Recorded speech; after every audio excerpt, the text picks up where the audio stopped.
Saudara-saudariku yang terkasih dalam Kristus, selamat bertemu kembali dalam kutipan Injil dan renungan harian pada hari ini. Salam sejahtera buat saudara-saudari semua dimanapun Anda berada. Damai dan sukacita oleh Roh Kudus melimpahi dalam hati dan kehidupan saudara-saudari semua. Amin.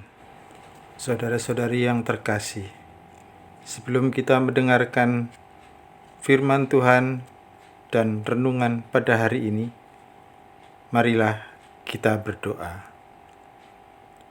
Dalam nama Bapa dan Putra dan Roh Kudus. Amin. Ya Tuhan, Allah yang Maha Kuasa, Engkau memberi kami permulaan hari baru. Sudilah memelihara kami dengan kekuatan-Mu, supaya kami jangan berdosa selama hari ini, melainkan hidup pantas sebagai pengikut Kristus dengan pikiran, perbuatan, perkataan, dan pekerjaan kami. Ya Roh Pencipta, kami mohon selesaikanlah karya yang telah Kumulai dalam diri kami. Hindarkanlah kami dari segala perbuatan yang jahat, dan hidupkanlah dalam hati kami penghargaan terhadap segala yang hidup dan kegembiraan atas segala yang baik. Demi Kristus, Tuhan dan pengantara kami. Amin. Bacaan pertama dikutip dari kitab Hakim-Hakim bab 9 ayat 6 sampai ayat 15. Sekali peristiwa berkumpullah seluruh warga kota Sikem dan Bet Milo. Mereka menobatkan Abimelek menjadi raja di dekat pohon terbantin di dekat tugu peringatan yang ada di Sikem. Hal itu dikabarkan pada Yotam. Maka pergilah ia ke gunung Gerizim dan berdiri di atasnya. Lalu berserulah ia dengan suara nyaring kepada mereka, "Dengarkanlah aku, kalian warga kota Sikem, maka Allah akan mendengarkan kalian juga. Sekali peristiwa, pohon-pohon pergi hendak mengurapi yang akan menjadi raja atas mereka. Kata mereka kepada pohon zaitun, 'Jadilah raja atas kami.' Tapi jawab pohon zaitun kepada mereka, 'Masakan aku meninggalkan minyakku yang dipakai untuk menghormati Allah dan manusia, dan pergi melayang di atas pohon-pohon?' Lalu kata pohon-pohon itu kepada pohon ara, 'Mari, jadilah raja atas kami.' Tetapi jawab pohon ara itu, 'Masakan aku meninggalkan manisanku dan buahku yang baik dan pergi melayang di atas pohon-pohon?' Lalu kata pohon-pohon itu kepada pohon anggur, 'Mari, jadilah raja atas kami.' Tetapi jawab pohon anggur, 'Masakan aku meninggalkan air buah anggurku yang menyukakan hati Allah dan manusia, dan pergi melayang di atas pohon-pohon?' Lalu kata segala pohon kepada semak duri, 'Mari, jadilah raja atas kami.' Jawab semak duri itu, 'Jika kalian sungguh-sungguh mau mengurapi aku menjadi raja atas kalian, datanglah berlindung di bawah naunganku. Tetapi jika tidak, biarlah api keluar dari semak duri dan memakan habis pohon-pohon aras di gunung Libanon.' Demikianlah sabda Tuhan. Syukur kepada Allah. Mazmur tanggapan. Ya Tuhan, karena kuasa-Mu lah raja bersukacita. Refrain. Ya Tuhan, karena kuasa-Mu lah raja bersukacita. Tuhan, karena kuasa-Mu lah raja bersukacita. Betapa girang hatinya karena kemenangan yang Kau berikan. Apa yang menjadi keinginan hatinya telah Kau karuniakan, dan permintaan bibirnya tidak Kau tolak. Refrain. Ya Tuhan, karena kuasa-Mu lah raja bersukacita. Sebab Engkau menyambut dia dan berkat melimpah. Engkau menaruh mahkota dari emas tua di atas kepalanya. Hidup dimintanya daripada-Mu dan Engkau memberikannya. Umur panjang untuk selama-lamanya. Refrain. Ya Tuhan, karena kuasa-Mu lah raja bersukacita. Besarlah kemuliaan karena kemenangan yang Kau berikan, keagungan yang semarak Kau turunkan kepadanya. Engkau membuat dia menjadi berkat abadi. Engkau memenuhi dia dengan sukacita di hadapan. Refrain.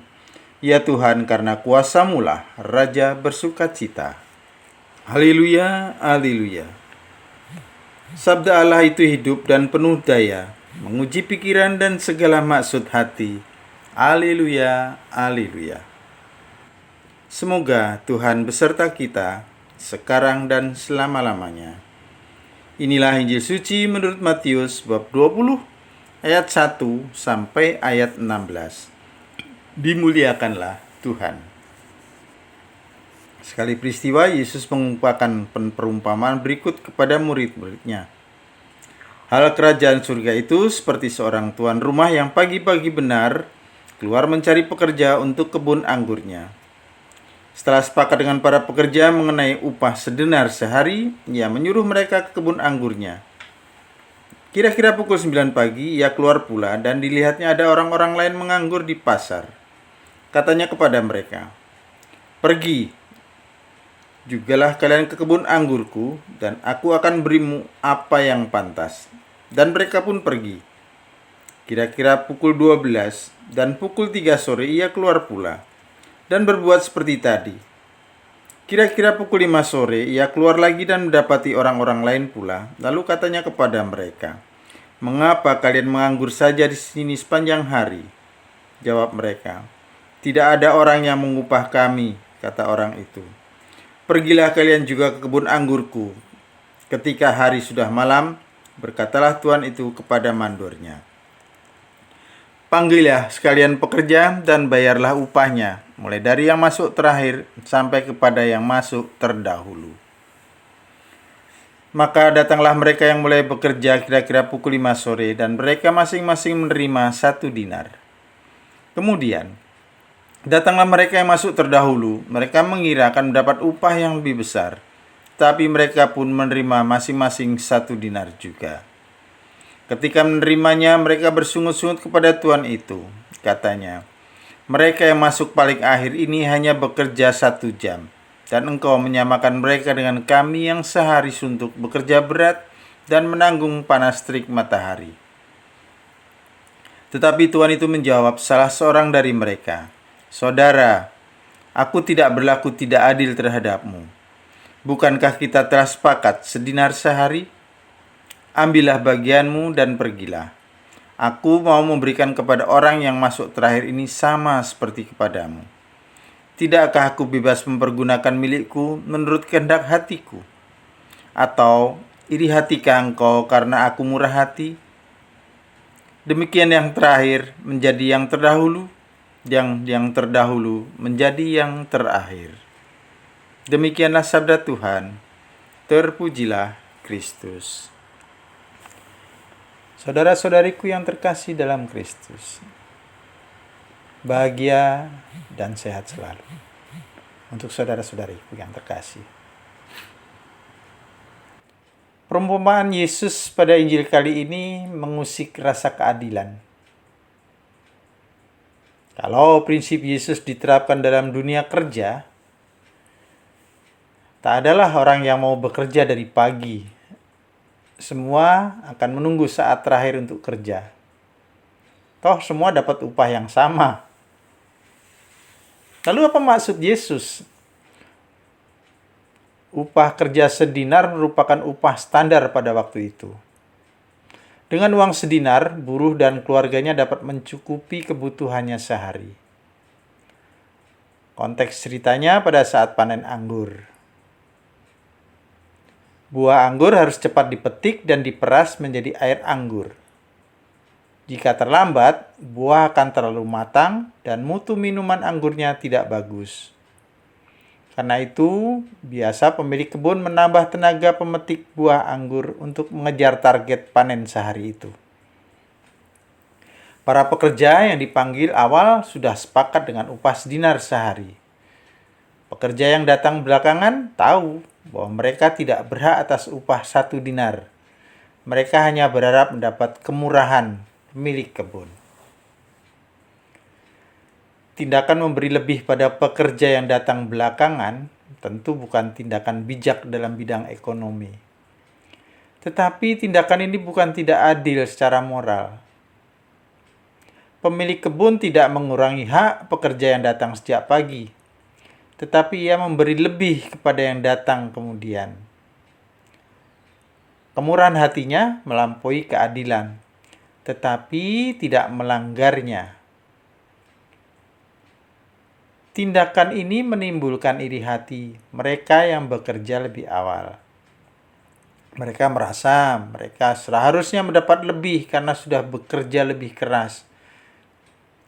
Mereka lupa bahwa mereka seharusnya bersyukur karena mendapat kepastian rezeki sudah sejak pagi. Mereka yang datang terakhir merasa cemas sampai saat sebelum menerima upah. Mereka tidak tahu apakah mereka dapat cukup uang untuk makan bagi keluarganya hari itu. Iri hati adalah salah satu ciri hidup manusia modern. Kita selalu diajak untuk lebih baik, lebih maju, lebih mampu daripada yang lain. Kita tidak suka kalau kita disaingi. Keberhasilan orang merupakan kekalahan bagi kita. Sombong, serakah, dan egois merupakan sikap-sikap modern yang disadari atau tidak semakin merasuki dalam hidup. Sikap yang ditawarkan Yesus adalah sikap bersyukur. Ada satu kisah. Seorang bapak duduk di ruang kerjanya, dia menulis,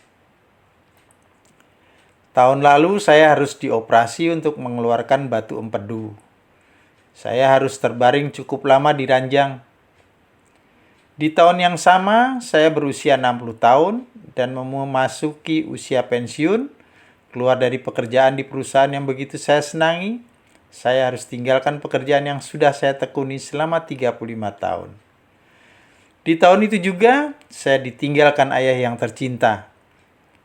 Masih di tahun yang sama, anak saya gagal ujian akhir kedokteran karena kecelakaan mobil. Biaya bengkel akibat kerusakan mobil adalah puncak kesialan di tahun lalu." Di bagian akhir dia menulis, "Sungguh tahun yang sangat buruk." Tak lama, istrinya masuk ke kamar dan menjumpai suaminya yang sedang sedih dan termenung. Dari belakang sang istri melihat tulisan sang suami. Perlahan-lahan ia mundur dan keluar dari ruangan itu. 15 menit kemudian dia masuk lagi dan meletakkan sebuah kertas berisi tulisan sebagai berikut. "Tahun lalu, akhirnya saya berhasil menyingkirkan kantong empedu saya yang selama bertahun-tahun membuat perut saya sakit. Di tahun itu juga, saya bersyukur bisa pensiun dengan kondisi sehat dan bahagia. Saya bersyukur kepada Tuhan sudah diberi kesempatan berkarya dan berpenghasilan selama 30 tahun untuk menghidupi keluargaku. Sekarang saya bisa menggunakan waktu saya lebih banyak untuk menulis yang merupakan hobiku sejak dulu. Pada tahun yang sama, ayah saya yang berusia 95 tahun tanpa sakit apa-apa telah mengakhiri hidupnya dengan damai dan bahagia. Dan masih di tahun yang sama pula, Tuhan telah melindungi anak saya dari kecelakaan yang hebat. Mobil kami memang rusak berat akibat kecelakaan tersebut. Tetapi anak saya selamat tanpa cacat sedikit pun." Pada kalimat terakhir istrinya menulis, "Tahun lalu adalah tahun yang penuh berkat, yang luar biasa dari Tuhan, dan kami lalui dengan penuh rasa takjub dan syukur." Bapak itu tersenyum haru dan mengalir rasa hangat di pipinya. Ia berterima kasih atas sudut pandang berbeda untuk setiap peristiwa yang dilaluinya tahun lalu. Perspektif yang berbeda membuatnya bahagia. Di dalam hidup ini kita harus mengerti bahwa bukan kebahagiaan yang membuat kita bersyukur. Namun rasa syukurlah yang membuat kita bahagia. Mari kita semua berlatih melihat suatu peristiwa dari sudut pandang yang positif. Rasa syukur ternyata bukan sikap spontan kita. Seringkali kita harus belajar untuk bersyukur dengan mencoba melihat peristiwa hidup kita bukan dari sudut sial dan susahnya, tetap menjadi orang yang berpandangan positif. Tidak hanya bersyukur atas kebaikan yang kita terima sendiri, tetapi juga atas semua berkat yang diterima orang lain juga. Hal ini yang ditawarkan Yesus kepada kita. Kita diajak bersyukur karena Allah itu peduli dan menyediakan kebutuhan bagi setiap orang. Allah peduli kepada saya, kepada mereka, kepada saudara semua, dan kepada setiap orang yang ada di sekeliling kita. Tetap semangat, selamat berkarya, sehat dan bahagia selalu.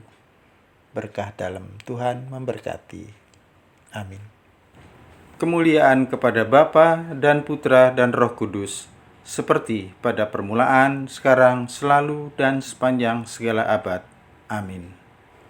Dalam nama Bapa dan Putra dan Roh Kudus. Amin.